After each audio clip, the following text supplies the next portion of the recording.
Good afternoon and all present here. This is a great pleasure to welcome our second session speaker, Mr. Ashok Sethuraman. Is a Bureau of Energy Efficiency Auditor, and yeah, is audited energy last 45 years is having experience under the Ministry of Power and Government of India, and also very wide experience in the energy auditings. Actually, he has completed BSc BTech from MIT Instrument Technology, and he is the BE accredited energy auditor and a registered body, and Bureau of Energy Efficiency under Ministry of Power and Government of India. He has 45 years of industry experience in India and abroad. He has completed around 1,000 energy audits in many industry segments in the past 20 years. He has conducted lectures in industrial seminars, webinars conducted by BEE, from various companies: PCRA, Textile Committee, SISA, SIPCAT, Textile, SIMA, SAEMA, and IAEMP, IAPE, and Taxport or ISRAC, IAFM Association, and in engineering college and professional institutions across India. And he has published many articles in his knowledge sharing. He's having some website, www.energymeasures-to-save.com, and also he has published 5 books related energy conservation and management. His books available online through another website is given that will be shared in the chat box also, and free ebook in PDF format and handbook for practical energy audits. And his lectures can viewed from his channel at YouTube, Energy Measures to Save. And his mail ID also is given. We have such a wonderful the energy auditing person. Maybe he's going to give his knowledge for us. So I request all the participants and unmute and attend this up to end of the sessions. Thank you very much, sir, for your accepting and giving lectures. Once again, I welcome you for on behalf of St. Peter's College of Engineering and Technology. So thank you very much, sir. So session for you, sir. Thank you very much, sir. Thank you, Professor, and thanks for giving this opportunity. And respected professors and the audience, distinguished audience, I will be ready to share my presentation. Thank you, sir. Thank you all. Make presenter change, sir. Yes, sir. Change it, sir. Yeah. Okay. Record all started. My topic for today's faculty development workshop is industry energy efficiency, the opportunities and challenges. In fact, having done a lot of energy audits, we are learning and relearning from the industry. This is what I wanted to share with you all from the industry, and how the industry and the institution can interact well to go ahead further on the research and development on the energy losses that is happening in the industry, and how we can all together work together, consistently educate, and as well as consistently achieve the energy conservation. This is the topic and the agenda of this article and this program message. Energy efficiency opportunity in the industry. We have to prioritize this. By prioritizing, what I am trying to say is, when the energy conservation is applied, when the equipment, we know very much from the nameplate of the efficiency bought some 10 years back, and what is the today's equipment, the latest equipment, the energy efficient equipment, the nameplate. See, these are the two benchmarks for the given industry, for the given equipment, or for the given process. This can be applied to the equipment or a utility equipment. This can be applied to the production equipment. What is the nameplate of the old existing machine, and what is the nameplate of the latest machine, where the productivity is more and the energy consumption is less. So we have to think for energy efficiency replacement. First, let us try to achieve the energy conservation in the existing system, and then we can plan for the energy efficiency replacement. But why this energy efficiency is needed now? This is the main crux of this program, the energy efficiency is needed because the energy cost is affecting the company's profitability. If you say the power cost to the production cost, in many of the industry segments like textile or engineering or any other textile industries, we can see the power cost, it is almost some 15 to 20% means that is affecting the operating profit, the OPM or the operating profit margin for the given industry. This needs to be immediately be looked into it because the raw material, the skilled labor, and these are all the areas where we cannot touch more, but we can touch upon the power or the energy consumption wise to and the see since the tariff is going up, we have to concentrate on the energy conservation first to achieve gradually. It is a continuous exercise only. It is not that today you do it and tomorrow you forget it. It is a continuous exercise, this energy conservation. That is why Bureau of Energy Efficiency has launched a lot of programs, energy education programs, then energy enforcement programs like through the designated consumers, the perform, achieve and trade, like giving the motivation, giving the guidance, and lot of inputs are given by the BEA to all the energy consumers, and we the energy auditors, we are trying to share the knowledge we gain from the industry to all the industry audience as well as to the academic audience, because we have to work together. The academics and the industry have to work together, and this is where we are going into the next few slides now.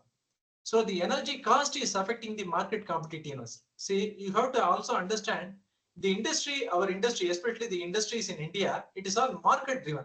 What is the market driven mechanism wanted by the industry is today the industry, the market, or this month the market wants the industry to produce 10,000 pieces means they have to be ready for that. Say next month it may be 500 pieces or 1,000 pieces. So the variation in production, that is where the energy conservation needs to be achieved, attacked and targeted so as to achieve for whatever may be the production, whether it is a rich production, full load production or a lean production, we have to achieve the energy conservation or we have to achieve the energy savings and we have to sustain the savings. This is the area we can look upon each and every subsystem of the utilities and auxiliaries. By doing this energy conservation and energy efficiency, automatically the local and the global environments, definitely they are going to improve. The GHC, the GHG is also addressed to, and as well as the occupational health and safety aspects of the working people, especially in the industry, they are also, it is also taken care.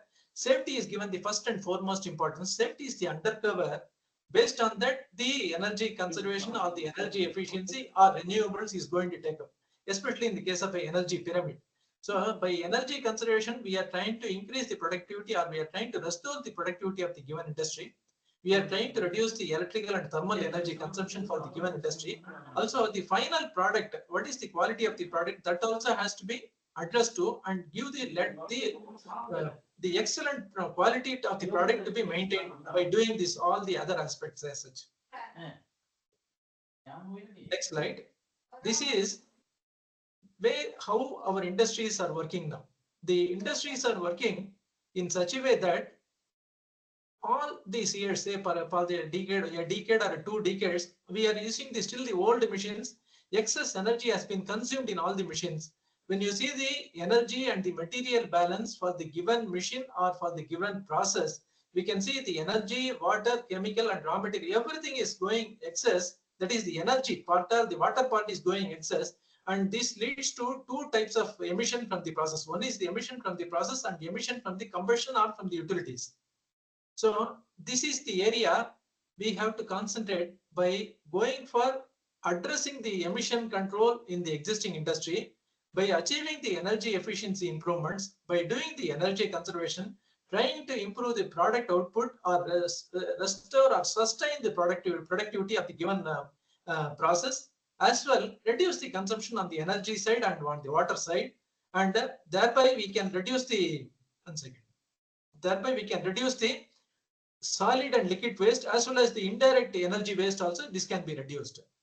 Coming to the utility aspects for any given industry, industry has been talking about the energy efficiency for many years, probably some decades, and now thanks to the Bureau of Energy Efficiency and the Ministry of Power, they have taken a big step towards, one is enforcement, one is regulation, the other one is training, other one is guidance. So, but still the industry is not able to walk the talk. They need to walk the talk on the energy conservation. So if you see all the aspects of the utilities, right from the electrical distribution, motors, pumps, fans, compressors, air conditioners, LEDs, boilers, and all the steam systems. See, electrical distribution, we are going all the industries, they are now following the IS 1180 standard, the latest type of transformer to be installed in the industry, because the transformer is a 24/7 continuously switched on machine in the industry. So the per day loss in the industry, due to the transformer loss for the given industry, it runs to a few hundred units or even up to 1,000 units also, depending on the industry size and the transformer size and on the loading size of the transformer also.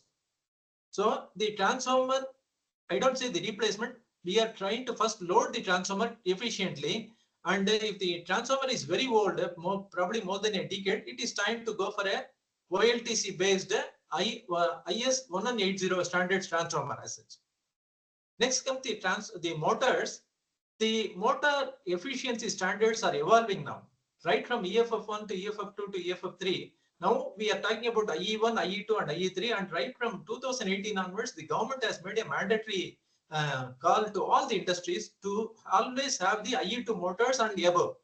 And many of the motor industries have gone for this NMRP, National Motor Replacement Program, switching for IE3 motors and VFDs, and IE4 motors and IE5 motors.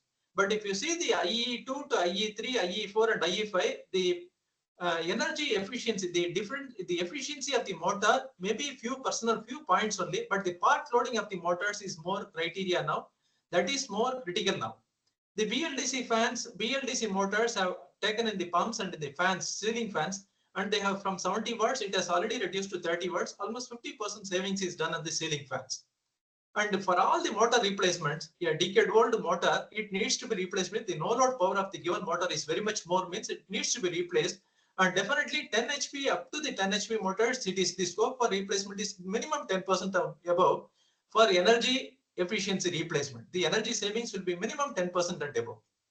The pumps efficiency, these are all the areas, slides, or the content which I am going to discuss in length in the later slides.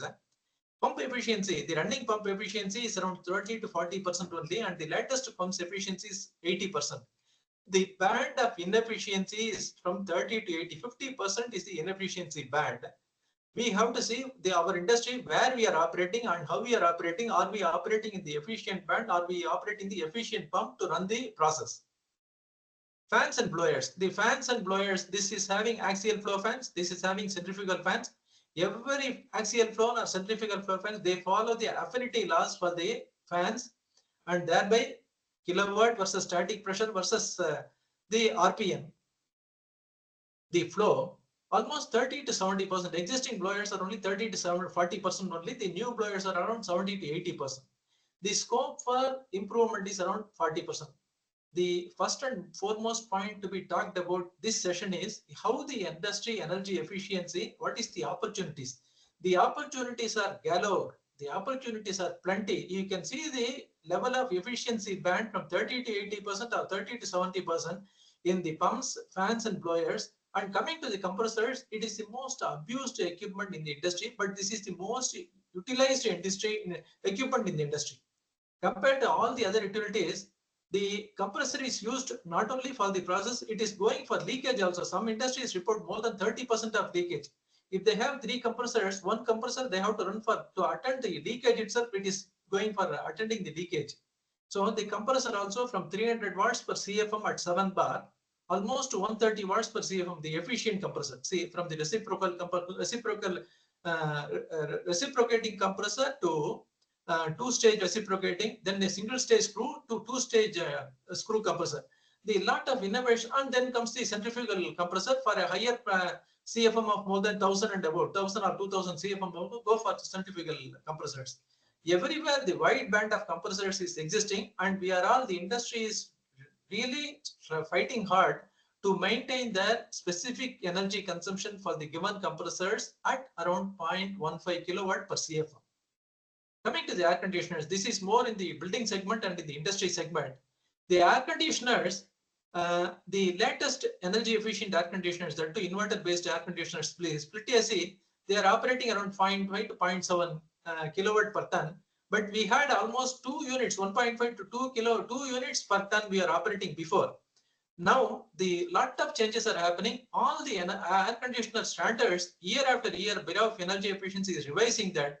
Last year we had a 5-star machine AC, and this year it becomes a 4-star because the energy efficiency, the standards are improving. So the air conditioners needs a continuous monitoring in the building segment as well as in the industry segment. LEDs, they have been replaced. LEDs, they have taken over for all the CFL, FTL and HID, high intensity discharge lamps. LED has taken over in a big way. And thanks to this EESL, lot of crores and crores of LED bulbs and tube lights have been employed in the industry, in the society. It is a good sign. But also we have to see, we have learned from the energy audits, the LED tube lighting also. It was told it can operate from 170 volt to 290 volt, but still, if it is given a steady 210 volt, the LED luminous depreciation for a given LED is able to maintain, and the probable luminous hours, working hours, is able to sustain. This also has to be seen because LED is a soft load, especially when you consider the electrical distribution: heavy load, extra heavy load, medium load, and soft load. LEDs are all soft loads basically. Coming to the boilers, we have to improve upon the combustion efficiency for the boilers, and many of the new boilers where the automatic combustion efficiency is incorporated in the boilers, right from 1 ton, 2 ton to 5 tons, 8 tons, 100, let's say 15 tons and above also. See, the combustion efficiency becomes a core area of the given boiler, and what are all the input and output that can be seen? What is the input of the either the wood or the briquette or what? See, as far as being the mechanical department sponsored program for this, let us concentrate more on the boilers, compressors, and on the steam system, on the pressure. See, these are all the process related energy inefficiency that is happening in the industry. Coming to the steam system, see, boiler and steam system, it goes together. Steam system means it's a dry steam. We call it as it's 95% dry steam. It is a 5%. We always say it is 5%, but the 5% is the wetness or the moisture that is there in the steam, and the steam has to be very much dry so that we have the direct or indirect heating of the given process. The thermal efficiency of the process will be very much high if the dryness of the steam is maintained above 95%. Coming to the PRDS, this is where the latest innovations from Bureau of Energy Efficiency. Normally, the industry had say a boiler is supposed to be operated at 10 bar. This is the norms for the boiler regulations. A boiler rated for 10 bar, if it is operated at the highest possible pressure, definitely the efficiency of the boiler is good. That is the norms. But the equipments here, a 10 bar boiler is given to the equipment which needs 2 bar, which needs 5 bar, which needs say ironing equipments, it needs only 2 bar. Yeah, sizing equipment or a stunter equipment, it may need 4 bar or 5 bar. We go by the steam table and the temperature table. In that case, when there is a pressure reduction, previously decades back, we are using only a back pressure turbine or a pressure reduction station to reduce the pressure and give it to the usage equipments, load ends.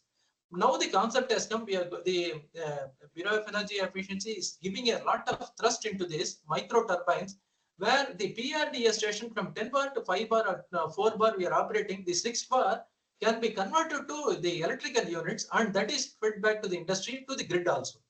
See, this is where the energy efficiency for the given industry is very much mandatory, and the latest energy innovations has to take place in the industry.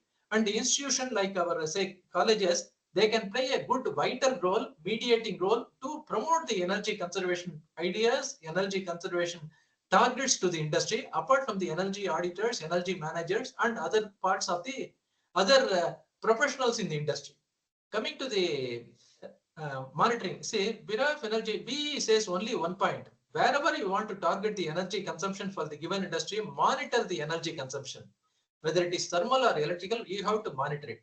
Monitoring is micro level monitoring for any machine operating above 10 HP, which is running for 2 shifts. B says definitely go for a kWh meter and a run-hour meter to know what is the units per hour for the given equipment or a machine or a utility or a compressor or blower, whatever it may be, for the given motor. But this CUSUM chart, we call it as cumulative summation chart. You can see the year wise. What is the production in tons per month, and what is the energy on the y-axis. You can see you can best fit see, these are all the middle level managers of the industry, or even the academics also can take a lot of interest to study the industry pattern for the given industry for the given year. And you know what is the best fit line, the energy versus production line, and what are all the variables that is going above. What is the energy efficiency more, what is the energy efficiency less. I will show you the excellent case study. This is the idea where to know the existing auxiliaries are matched demand to the demanded production. That is one point. The second point is monitoring the auxiliary and the utility consumption versus production to reduce the losses in the utilities. Both the aspects are seen to it. But in all the aspects, you have to see one aspect, the outside ambient temperature and the RH across the surrounding the industry. That is also a matter for variation for the given industries total process efficiency as well. We'll look into it later. Summer and winter seasons are the day and night time. What is the variation that is happening? We'll look into it as well. See, that is what B said, monitoring to target the energy consumption. This relative monitoring of the production, auxiliaries and utilities. Normally what happens is, I am having a 100 HP machine.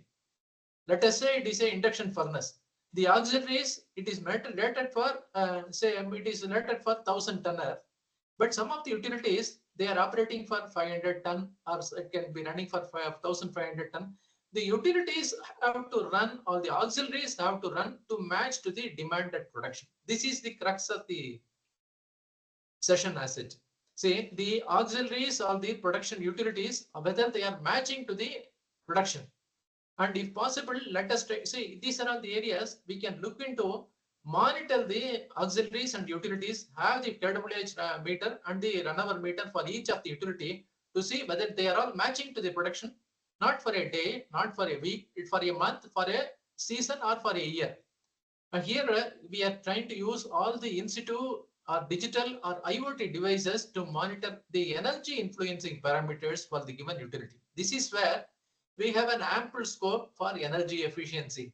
The energy efficiency influencing parameters need to be studied to know where the energy loss is happening, how it is happening, what is the root cause analysis for the energy loss, and how this can be corrected upon. I'm just telling you about the Kusum chart.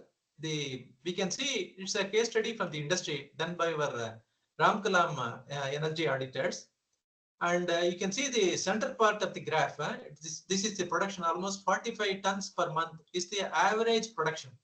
If you see the electrical SEC, bottom is the thermal SEC.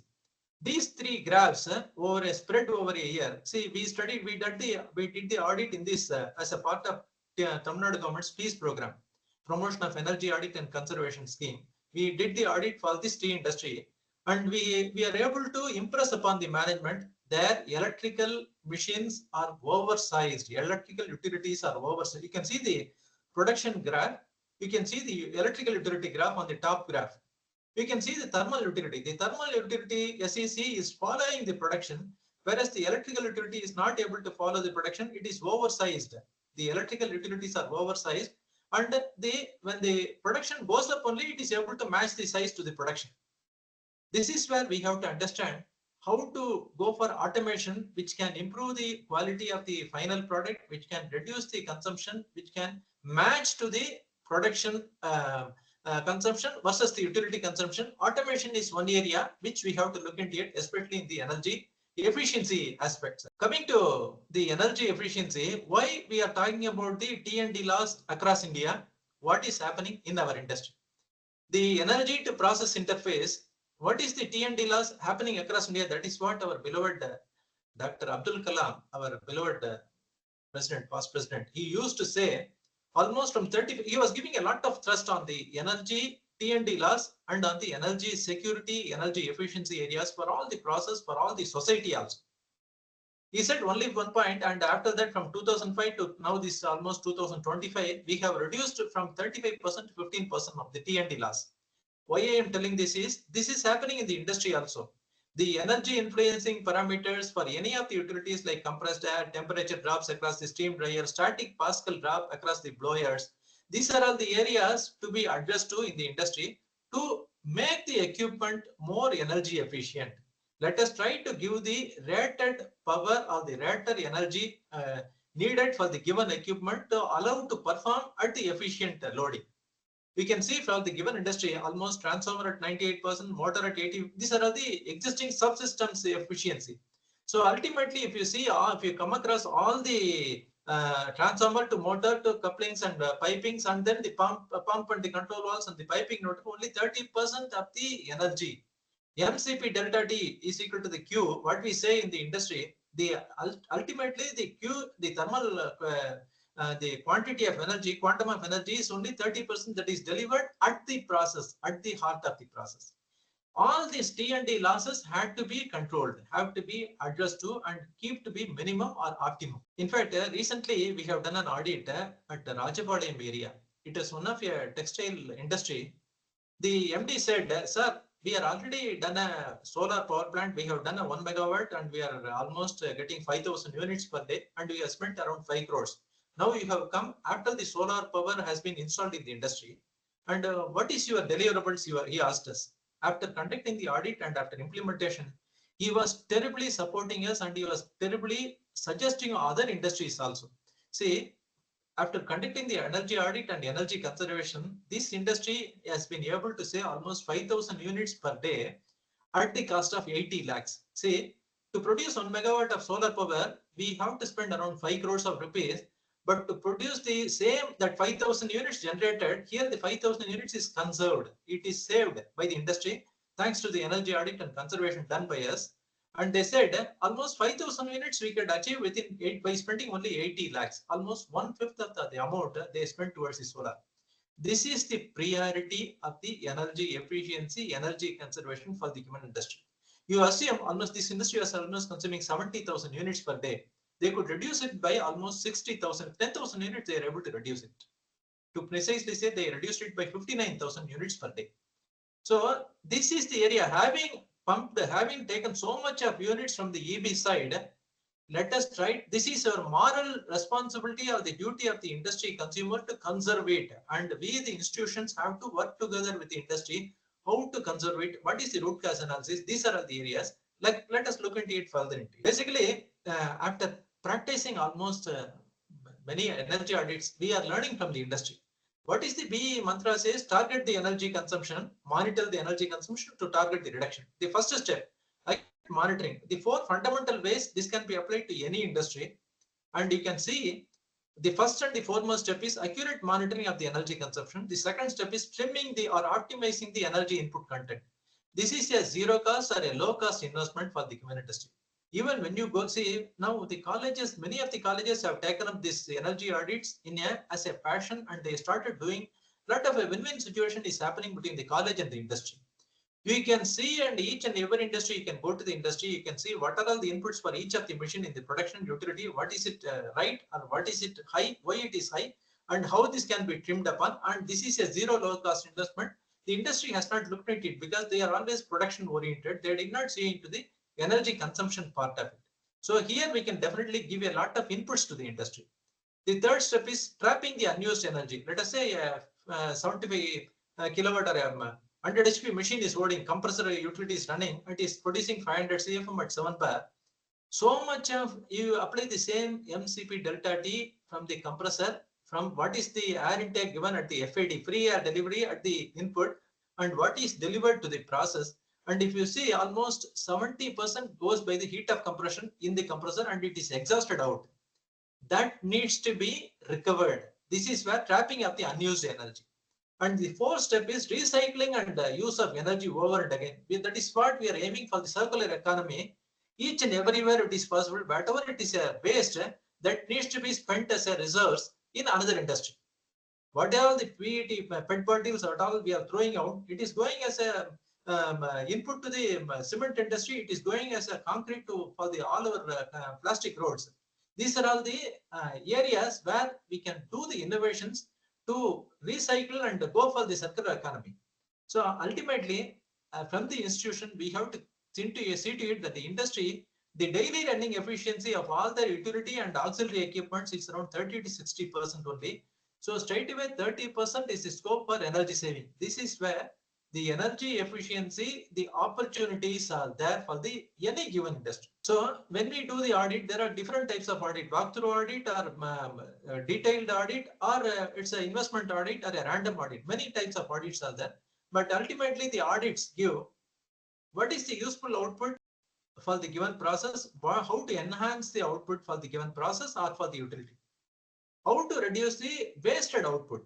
What is in the wasted output also, as a compressor, as I was telling you, exhausted heat is around 70%. It is a waste.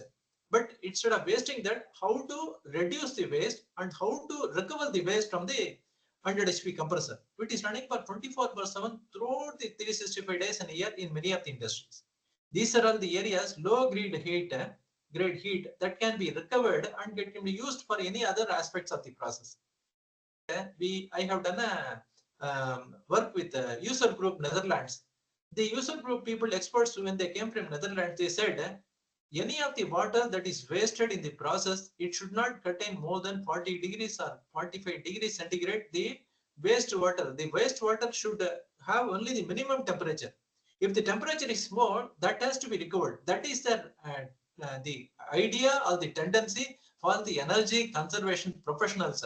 Going by the each and every equipment on the production side, what are all the wetted parts to be replaced? Let us say if it is a pump, means we can replace the impeller. If it is a blower or this one, impeller replacement, go for a forward curved impeller, go for a backward curved, go for a aerofoil type impeller. These are all the areas the energy efficiency at the prime mover is done.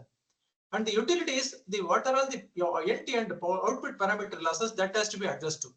For the compressors means what is the generation efficiency, what is the distribution efficiency, what is the usage efficiency, and the leakage loss. The leakage loss has to be controlled, has to be addressed to the minimum. There is each and every industry has their own norms. Each and industry will say our industry norms is less than 5%. Our industry norms is less than 8%. Each industry has their own norms that has to be addressed to by the industry. And thanks to here, I will go in depth. The institution, how we can play a part is, if the institution, say the college professors and the college students, if they go to the industry with a sonic imager, with a thermal imager and a stroboscope, these three are the basic tools needed for the any industry. One is the thermal imager to see what are all the infrared emission that is happening due to hotspots in any of the process and in the utilities. Sonic imager, where all the compressed air is used and where all the leakage that is in, that is to be addressed to. Three tools you need for the given day, and the industry will give you a red carpet welcome to all the colleges if you have the basic three tools with you. I did not go to the electrical aspect also. I was going through being a mechanical engineering department sponsored program. I am trying to concentrate for all the mechanical professors or the mechanical department professors. Let us measure the stroboscope. See, production, the stroboscope is for the given hertz. Let us say 49.5 hertz as the EB frequency. What is the motor's frequency? What is the motor RPM? What is the machine RPM? Each and everything is measured across the table, across the industry. If you go for a day, for 4 hours, you can measure with the stroboscope on non-contact type. You are not going to touch any part of the industry, but you can measure and you can tell them point. Once you go in the morning and you come back in the evening, you can tell the industry, these are all the loss in the production. These are all the RPM, revolutions per minute losses in your production machines. These are all the hotspots that is happening in the utility machines. These are all the leakages that is happening in the compressor or any other utilities. These are all the areas which you can give a lot of inputs to the industry. You can relearn from the industry, and you can have your own research papers to address the energy loss for the given industry. If it is for fans and blowers, generation, distribution, and usage, the static Pascal has to be seen. If it is for HVAC, heating, ventilation, and air conditioning, the temperature and the humidity needs to be maintained where on the air circuit, what is in the water circuit, and what is in the exhaust circuit. Boiler and steam, which I was telling you before, the dry steam at the load ends, this is the area to be concentrated for the any given industry. From the load side, I am trying to give a lot of lens view for, it's a macro view for the audience. Any industry, any equipment you take, whether it's a constant torque type, the loading, or a constant torque type, constant power type, or a constant torque type, or a variable torque type. All your fans and blowers or the centrifugal pumps are all variable torque loads. The constant power loads, all the machine tool applications are all constant torque and constant power. The constant torque is most of the productivity machines are all constant torque only. So here we are trying to see how the transmission losses from the motor to machine to be addressed and how this can be addressed. The torque.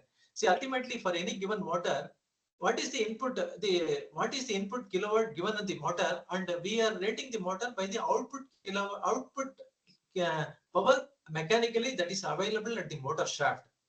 So if we see this, what is the input power in kilowatt is equal to the torque and the speed. So when you are able to adjust the torque or optimize the torque, and we can torque and the speed, automatically the kilowatt can come down for the given motor. You can see the three lines, the constant torque on the blue, and the linear torque or the screw compressor like on the green, and the yellow is the variable torque. So these are all the areas where we can classify the machines, and accordingly you can plan for how to address the energy savings in each of the utilities. See, the motor is used in industries, and the equipments or the motor standards, lot of changes are evolving now. But any motor that is operated less than 50%, you can see the graph on this one. What is a IE5 motor? What is IE4? What is IE2? Or all these motors, the less than 50%, the motor efficiency is very much less. For the standard motors are up to IE2. For IE3, IE4 and IE5, they are trying to broaden their efficiency curve so that it can give a better efficiency for any amount of loading for the given motor, right from 25%, right from 50%. This is the area we can look into each of the every motors. We can see the right side of the table comparison. What is it with IE1 and IE3?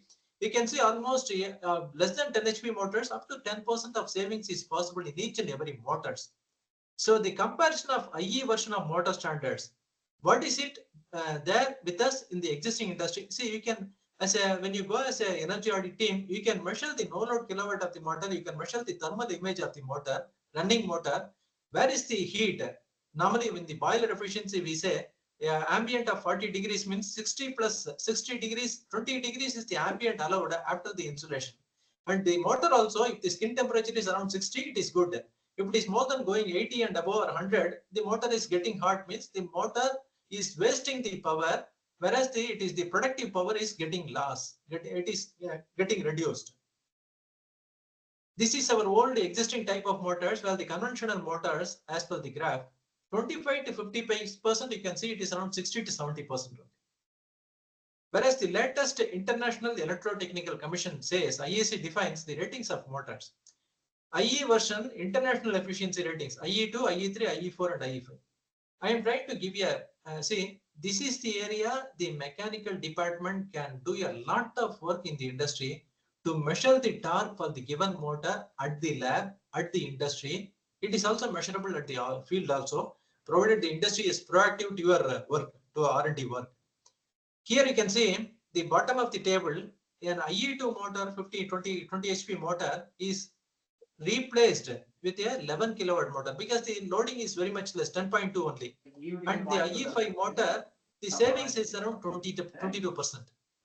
See, from IE2 to IE3 to IE5, IE4 and IE5, the energy savings is very much more, because the part load efficiency of the given motors, the existing motors at below IE2, it is very much less, around 60 to 70% only. This needs to be looked into it, and the academics can play a very big role to improve or improvise the data that is available in the existing motors, and how on replacement the new motor can perform an excellent productivity, excellent at very less consumption. This is our NPC during the energy auditor and manager programs. They have done this, and you can see almost the existing EFF2 motor, previously we were calling it as EFF2, EFF3, EFF1 and all. And with respect to the IE4 motor, here also 20% savings is achieved. So the 20% savings is achieved in given motors, because as I was telling you before, the relation kilowatt, input kilowatt versus the output torque and the RPM. You can see a 20 HP motor, IE3 motor 92%, IE3 motor 94% only. But still, how we are able to claim the 20% means the part load efficiency. This is the area where all the industries can look into it, all the energy conservation professionals can look into it. how the part load efficiency at the given motor is dropping and how this can be addressed upon. So at part load efficiency, the IE for permanent motor efficiency, you can see it's around 94%. The part load efficiency at a variable load of the motor, it is definitely better in IE4 or IE5 motor compared to the IE2 motor. So we have to see for the given load whether we have to go for a higher efficiency motor, or if the load is fixed, we can go for a IE2 motor. So that is why the NMRP promoted IE2 and IE3, because IE3 with VFD that can do the same job of IE4 and IE5, but the efficiency may be less because of part load efficiency. It is not only for the motor, it is also for the blowers, which I was telling you on the first few slides. This is the blower nameplate. Refer to the existing nameplate of the blower or the utility and go for the latest blower. This will give you an input where we are losing in terms of energy influencing parameters like static Pascal or flow or the RPM, where we are losing, and that how this can be corrected upon. Yeah, 5.5, 7.5 HP motor, 4-pole motor, it delivers around 9,600 CFM at 40 mm water column, around 400 Pascals. And this motor is as such operated instead of 1500 RPM, it is operated at 1500 RPM only. Here, if you are adding a VFD to the existing blower, definitely this will try to improve upon the energy savings, which is possible in the given blower based on the static pressure requirement. So ultimately, the blower efficiency is only 40%, but the you can improve upon by 60 to 70% by going for in the installation in-situ adjustments or by replacements. I will request all the academic professors to go for this blower specifications, detailed specifications or the fan performance specs. Energy conservation professionals has to study this before they buy this blower for any of their utilities or their auxiliaries. You can see the difference. See, if the blower is operating at 50 degrees means, and we have purchased a blower for 20 degrees, the difference is there on the density itself. Yeah, density of air at 20 degrees, it's around 1.2, whereas at 45 degrees, it's 1.09. Here itself 10% is the loss. And you can see the static discharge and the dynamic discharge. What is delivered at the productive side, what is delivered towards the exhaust side. And what is the static efficiency? The latest one is around 70%. The old machine is at around 60, or the new, see two machines, new blowers they are comparing. Yeah, local blower and a branded blower. The difference is 10% or 15% more. We have to study the parameters of all the blower, then only we can come to a conclusion whether we can buy the blower. Every purchase of a utility is based on the life cycle costing, not on the initial costing. That is what I wanted to say here. A 5 HP blower, you can see out of 3.7 kilowatt, this is given as the input, almost motor around 90%, drives around 94%, fan around 70%. The air power is only 60% is delivered as the air power. 40% is lost by way of heat only. That is why we can find some of the ETP blowers and the STP blowers are very hot, and the heat that is available at the discharge of the blower, that will show the blower is healthy or not. If the blower is able to suck excellent well air and cool air, definitely the blower will do a better job, and the blower's health is more important, so that the delivery temperature and pressure is very critical asset. This is a case study which has been done in Danfoss near to your St. Peter's College only. You can see for the same blower, it is a question of changing the cogged belts and pulleys along with the VFD. They had the VFD, and this industry maintained. They are basically reputed VFD manufacturers, OEMs.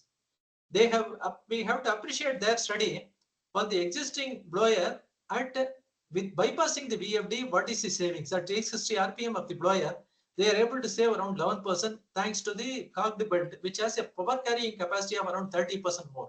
Say, as a mechanical engineer, definitely as an energy engineer, I will say, blower, the belts and pulleys offer visible energy losses on each and every industries. If you go through it and study it, you will learn a lot more from this energy losses on the visible losses due to the worn out or damaged pulleys in the industry, which has been running for more than a decade.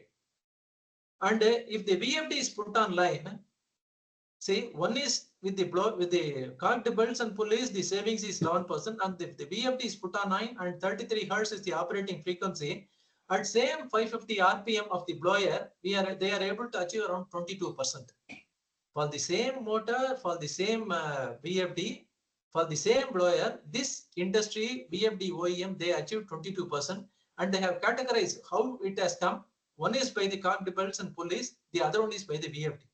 This is an eye opener, and if we can dwell deep into this energy case study, we can learn more. And the building segment, it has a lot of more air handling units. This can be addressed upon. The theoretical explanation for this input is, what is the motor delivered torque for a variable torque blower? What is the blower demanded torque? You can see at 50% speed of the given spectrum, for the percentage speed versus the percentage torque, x-axis and y-axis, you can see only at 50%, 25% of the torque, and 12.5% is the brake horsepower. Here, the gap between the demanded torque from the motor and the blower, this is addressed to here in the previous case study, and this is a win-win case study. And each and every industry, they are only spending around 10,000 rupees, and then they are able to achieve around 20,000, 22% straight away, 20% straight away. And then you can, as I say, the college has a provision to measure the torque for a given motor. The college has the provision to measure the input, what is the output, what is the static Pascal pressure, what's the dynamic Pascal, what is the torque, and how the energy efficiency of the motor, energy efficiency of the, you study it in the college or you study it in the industry. Definitely, this will be an eye opener, and you will be doing a lot of service to the industry, especially now.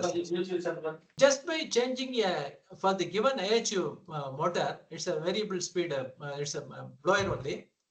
A motor pulley of 8 inches is just changed to 6 inches, 2 inches reduction in the pulley. It gave almost 60% input kilowatt reduction for the same output. For the you can see the Pascal reduction, you can see the power reduction from 26 kilowatt to 11 kilowatt. This is where the pulleys need to be replaced in each and every blowers after 40,000 hours of usage, and visible sign of a glossy, it will look like a glassy shining pulleys as a loss to the industry. These are all the areas we can, once you do the walkthrough audit industry, you can develop on this more as it. Why the EC fans are coming up in a big way means EC fan, they are addressed to all these issues. Sir, some of the participants' mic are open. If you can mute it, it is better for us, sir. The other people, other participants, am I audible? Yes, sir. Audible, Yes, sir. Continue, sir. If you can mute the participants' mic, it will be better. Sure, sir. So, Thank you, sir. the above exercise is to match the motor torque to match the GT squared value of the load and match the best efficiency point of the band of the fan curve by using the VFD and the electronically commutated motor. Yeah, 10 HP EC fan may cost around 4 lakhs, but the same 10 HP, if this done on this belt and pulley, it costs around 10,000. So Indians, we go for only the initial cost, which is very much less, and definitely we achieve the savings. Then we can plan for the EC fan when the prices come down as such. The prices are more as such. Coming to the HVAC system, the compressors, the chiller compressors, almost 50% power is going to the compressors. And here the Pareto principle is applied in each and every industry. The IHU consumes around 20%, the cooling tower consumes around 8%. You can see the pumps consume around 8% and 2%, the primary and the secondary pumps. If the Pareto principle is used and fine-tuning the blowers, fine-tuning the pumps, and fine-tuning the coolers, the cooling tower. Sir, I am getting some talks from the audience. Can you please mute the audience mic, please? Okay, sir. Thank you, sir. Yes, continue, sir. So, for the given compressor, if you want to achieve from 2 kilowatt per ton, now the industry is running at 0.5 kilowatt per ton. This is the innovation, that is the energy efficiency. Drastic energy efficiency changes has happened in the HVAC system. You go to your college HVAC systems, you go to the building segment, lot of inputs are available from the existing systems, lot of energy losses are happening. How to tune each and every subsystem on the air handling units, on the pumping units, on the evaporation side, on the condenser side. Some of the hospitals or some of the industries, they are using a water cooled cooling towers in the daytime, and they are using air cooled cooling towers in the night time, air cooled condensers in the night time. See, people are very conscious. They have wanted to save energy at any cost. They wanted to fine tune optimize their equipment in a big way. And this is where it is not only straight away the replacement of existing chiller to energy efficient chiller. All the auxiliaries of these master slave systems, no, the subsystems can be tuned or optimized to give the best efficiency of the given chiller. These are all the areas we can work together from the energy audit angle, on the energy conservation professionals and the college, and we can do on each and every circuit. Let us optimize let us maximize the energy efficiency on the compressor circuit, condenser circuit, water circuit, air to the atmosphere. Coming to the pump circuit, I am trying to give a lot of macro inputs on each and every utility. These are all the things we learned from the industry and we wanted to share to the institutions now. The existing pumps, if you see some of the water pumps, they are operating at 25 to 30% only. Some of the water scheme pumps. And if you see the latest pump system, almost 70%, 40% of savings is possible in not only on the pump side, it is on the motor side. From minimum many times rewounded motor to at least a minimum of IE3 motor with a VFD retrofit. Definitely it will match the header pressure all the time of the day throughout the society, and it will maintain an excellent savings of 25 to 30% straight away. This is the area where we have to monitor the delivery flow and pressure and temperature, and see the efficiency formulas and apply that and see the pump efficiency where we are there and how this can be improved upon. Here we are using this ultrasonic type, this one, non-contact type, this one, to measure the pump flow at the delivery header. These are all the 5-star rated equipments. As I was telling you, it is not only happening in the HVAC segment, it is also happening in the pumping segment. 5-star rated pump on 2017, now this 5-star rated pump is around 70 to 80% now. The efficiency changes are happening each and every year for the pumping side, pumps generation as a prime mover, but also the pumps motor is changed from IE2 to IE4 now in many of this one. And if we see not only on the pumps, the pipings, the MS pipings or GI pipings is replaced by the agriculture people. The farmers have understood and they have gone for rigid PVC, and they are able to save straight away 20% on their energy consumption. This also can be looked into the industry, and we can suggest where all the possibilities are there and how this can be improved upon. See, a pump with a delivery flange of around 2 inches, but it needs a header of 4 inches. So you need an expander. You need an eccentric expander at the pump delivery. You need a strainer at the pump section so that you have a NPSH is available, net positive suction head is available for the given pump. Ensure that condition monitoring for each and every equipment thanks to the IoT, and lot of the OEMs also work with IoT and give the equipment as a utility or auxiliary along with the IoT this one parameters monitoring, so that the NPSH is monitored, the delivery pressure, temperature, everything is monitored. And from a 2-inch flange to 4-inch header, this is where we can see not only the pumps give a lot of savings, the pipings also can give savings to the industry. The friction coefficient is very much dropped when you are going for higher sizes, optimum sizes. It's a case study almost some 5 years or 10 years back. It is done in each and every state. It is done. Say the cost of the pump is around 20,000 rupees, and after doing this replacement for the old pump, this agriculture total the segment saved around 36% for 5 years. So if you give around 10,000, 20,000 rupees you are putting, and for 7,200 rupees, 36% is the rate of return per year. This is an excellent return on investment. So every 1,000 rupees, 360 rupees is the return. This you have to educate to the students. Consistently educating, consistently energy saving, showcasing the energy savings to the students. tomorrow they will take up in a big way in the companies, in the industries. So all the pumps, the replacements along with the pipings, especially the eccentric reducers at the suction and the delivery, this will give straight away 30 to 40% for the given pumping system. Instead of a single block monoblock pump, see the OEMs are also improvising now. Instead of a single block monoblock pump, they are going for a multi-type monoblock pump. The efficiency improves by straight away 15 to 20%. Or from a monoblock pump, they are going for an open well sub pump. That is also improving the NPSH, as well as it is giving a savings of 15%. Provided the water is clean and neat, it is able to give a better this one. And these are all the areas. Going for an alternate pumping, going for an alternative model or alternative sizing is important now. Energy savings in compressors. I am going to the compressor area.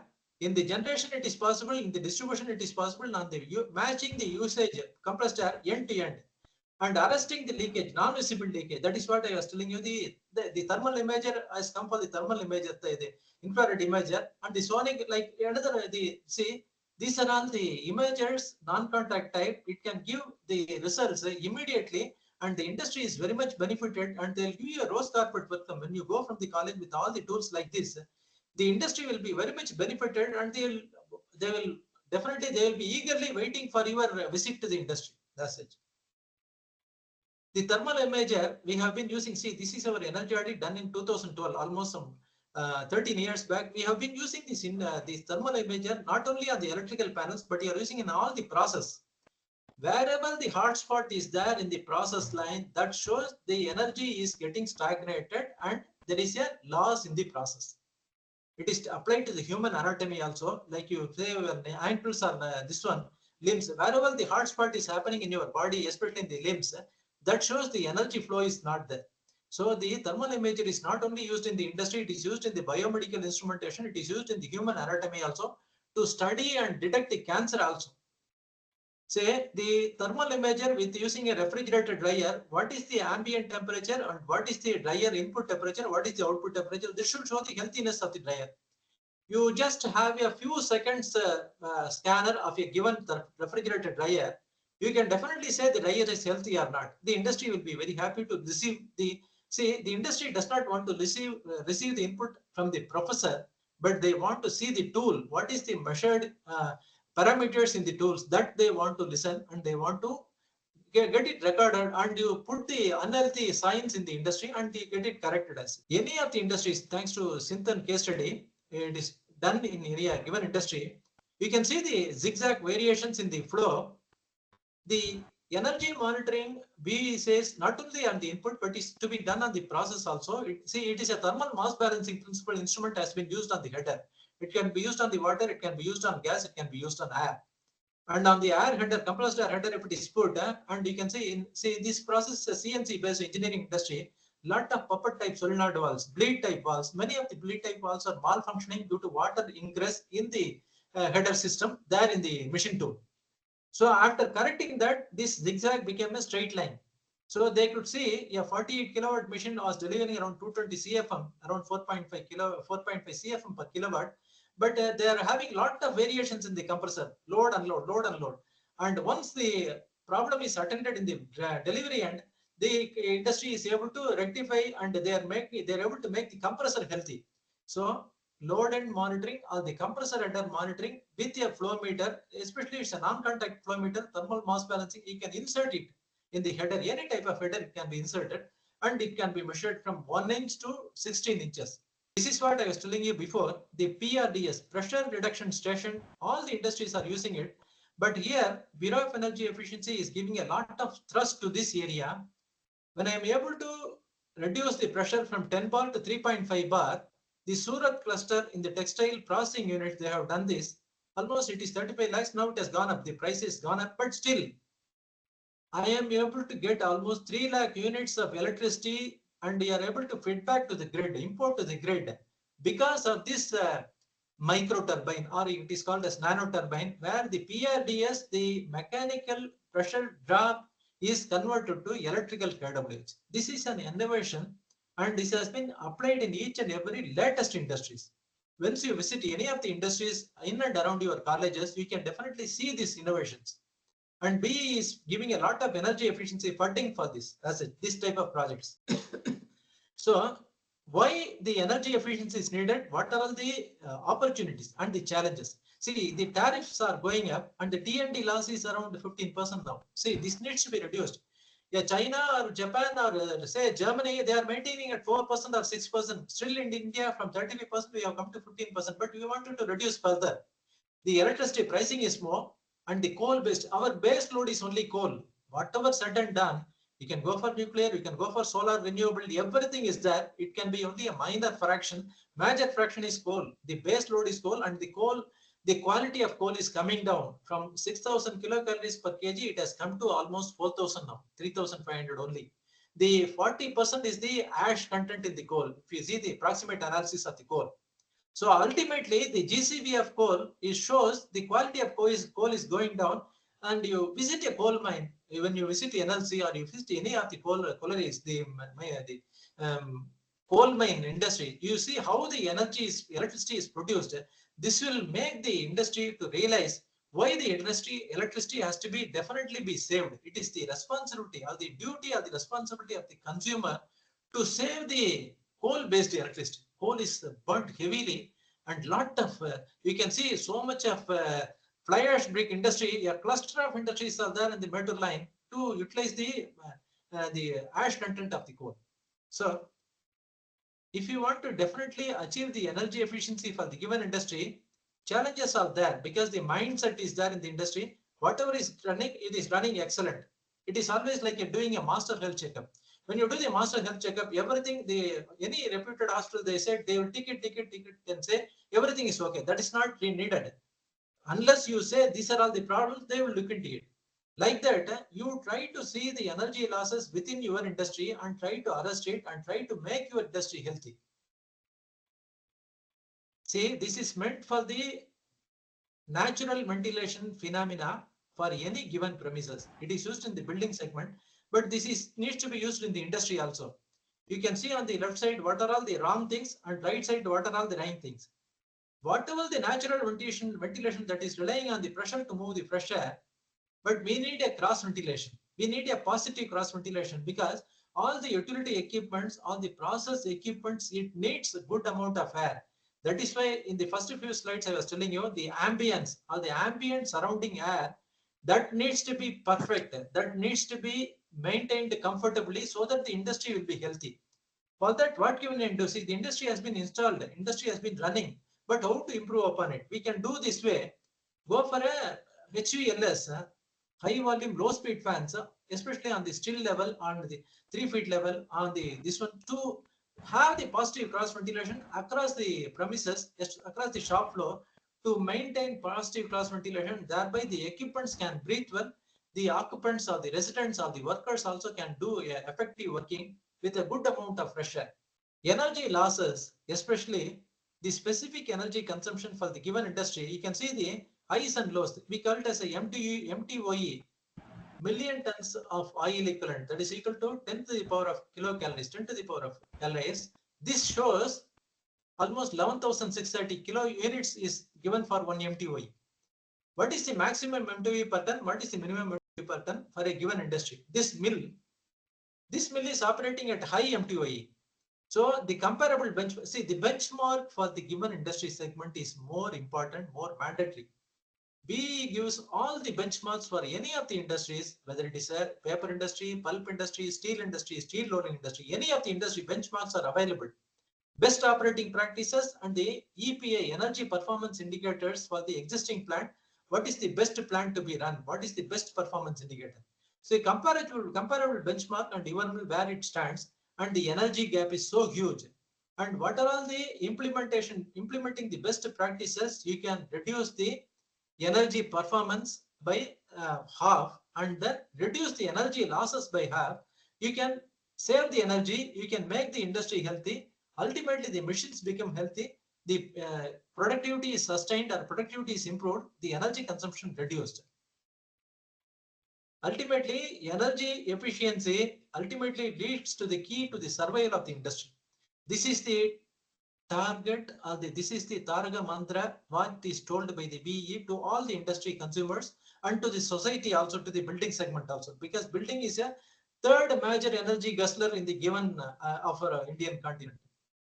So to save the energy cost is one aspect. To have a edge over the competitors, to have a better operating profit margin, energy efficiency is mandatory, and it is the key to survival of any given industry.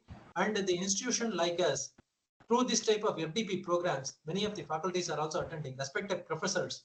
You have an ample scope in the energy efficiency for any of the given industry, and you can do an excellent job making the ends meet, and see to it the industry is prospering and the colleges are also prospering thanks to addressing the energy losses happening in the industry. Thank you all for giving this opportunity, and I am trying to share all my energy conservation books through my website and the hyperlink. You can go through it and you can give me your feedback, valuable feedback, because I value your feedback, because being the respected professors, you can give a lot of input or research-based, research and development-based inputs to us, the energy professionals, so that we can work together, the academics, the energy professionals, and the industry. Thank you all. Thank you all. Thank you all. Thank you, sir. Thank you very much, sir. Just a minute, sir. I will take the photo, sir. Then you can Thank proceed, you. sir. Just a minute, Thank sir. you, sir. Sorry, sir. Just a minute, sir. Just a minute, sir. Wait, sir.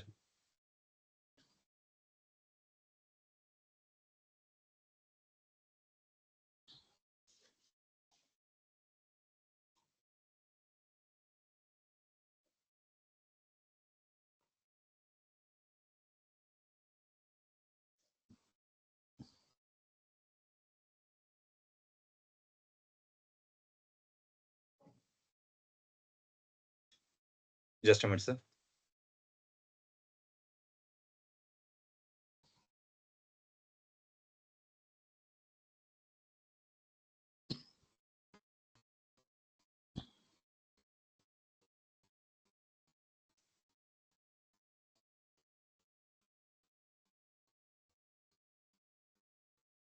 Participant, any doubt or any suggestion, please discuss with our participant. I request to ask any doubt from our speaker. Yes, sir. I have a doubt. Yes, Yes, sir. sir. Good Please. evening, sir. Good evening, sir. This is Pauline Pras from Welltech Multi Engineering College. Sir, we are running that fans, blowers, and pumps, sir. If you are their power factor is one of the main role that for efficiency, energy efficiency, sir. What is that Yes, sir. power factor? Yeah. See, power factor, when we are touching the electrical distribution, power factor needs to be maintained at a lagging PF of around 0.9. And if the industry is having a lot of variable loads like this non-linear loads, we can maintain it around 0.95 to 0.97. Let us not go to the leading or unity power factor. A lot of unstable voltages will come. And at the load end, you try to have load and compensation capacitors. And at the SSB level, before at the field itself, you try to maintain it around 0.8 to 85. And at the power house around 0.9, and from 0.99 to 0.97, you go for a 3CT based APFC at the power house to maintain the power factor strictly at around 0.97. Thank you. Yeah, sir. now is electricity board. They are if you are reducing the power factor, in case they also find that they also collected the charging for amount. In case we are not saving for the energy. In case if you are using in the summer, we are using air conditioning that home. If you are in case there is no that gas minimum gas, if you are running the minimum gas, or in case some problem is created in that air conditioning, they also automatically increase power consumption. Yes, sir. Yes, sir. But for the They also domestic roles side, in the power it is factor. not used. Only for the industries, any industry, even the MSME, 3 HP and above, they need to maintain the power factor of around 0.85 and above. That is what it is told by the DNAB. And many of the industries, it is a wake-up call to the industry, and many of the industries have realized and they are trying to maintain the power factor. But this is not applied to the domestic, especially to the individual houses or individual residences. Thank you, sir. Sir. Thank you, sir. Thank you, sir. Sir, one question, sir, from Yes, my sir. side. Sir, you are a certified energy auditor, sir. What is the procedure for getting that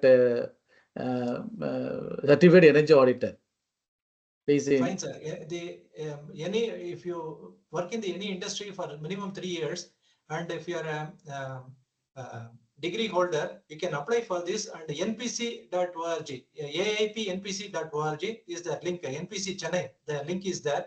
You can directly contact them, and the eligibility criteria, everything is given. They need a minimum of 3 years of experience in the industry to go for an energy manager or energy auditor, certified energy manager or auditor. And based on the qualification, if a energy manager, diploma holder can take up the energy manager, and a degree holder can take up the energy auditor.